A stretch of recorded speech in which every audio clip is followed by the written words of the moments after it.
আসসালামু আলাইকুম রহমতুল্লাহ বারাকাতু। হিজরি দ্বিতীয় সনে যখন রমাজানের সিয়ামকে ফরজ করে দেওয়া হয়, একই বছরে জাকাতুল ফিতরকেও ফরজ করে দেওয়া হয়, যেটাকে অনেকে আমরা সাদাকাতুল ফিতর কিংবা ফিতরা হিসেবে চিনে থাকি। এবং এই ফিতরা কেন ফরজ করা হয়েছে এ ব্যাপারে হাদিসের মাঝে এসেছে তুহরাতাল লিস-সাইম।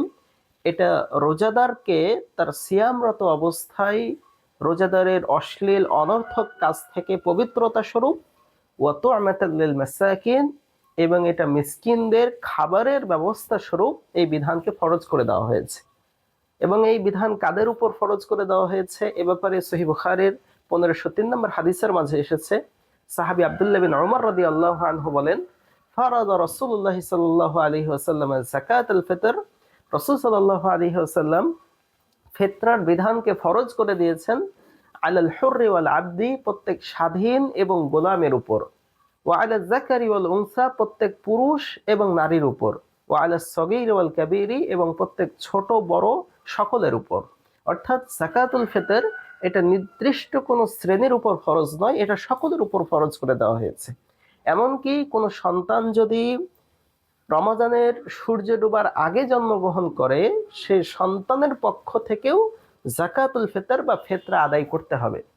এখন এই ফিতরা কতটুকু আদায় করতে হবে এ ব্যাপারে হাদিসের মাঝে এসেছে যে সাআম মিন তামরিন, রাসূল সাল্লাল্লাহু আলাইহি ওয়াসাল্লাম এক সা সম পরিমাণ খেজুর ফরজ করেছেন, আও সাআম মিন শাইরিন, অথবা এক সা পরিমাণ জব। কোন বর্ণনায় এসেছে সাআম মিন জাবিবিন, এক সা পরিমাণ কিসমিস।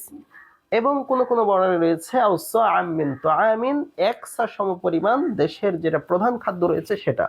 অর্থাৎ দেশের যেটা প্রধান খাদ্যদ্রব্য রয়েছে সেই খাদ্যদ্রব্যের একসা পরিমাণ সেটা বের করতে হবে।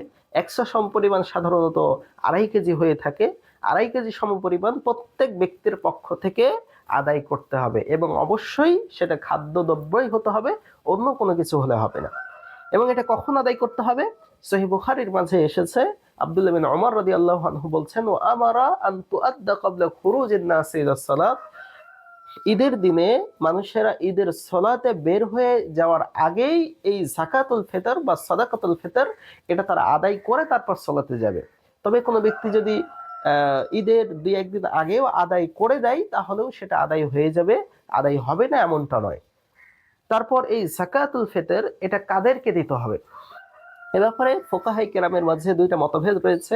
একদল ফুকাহায়ে কেরাম বলেছেন যে যাকাতুল ফিতর এটা শুধুমাত্র 2 শ্রেণীর লোককে দিতে হবে, তারা হলো ফকির এবং মিসকিন।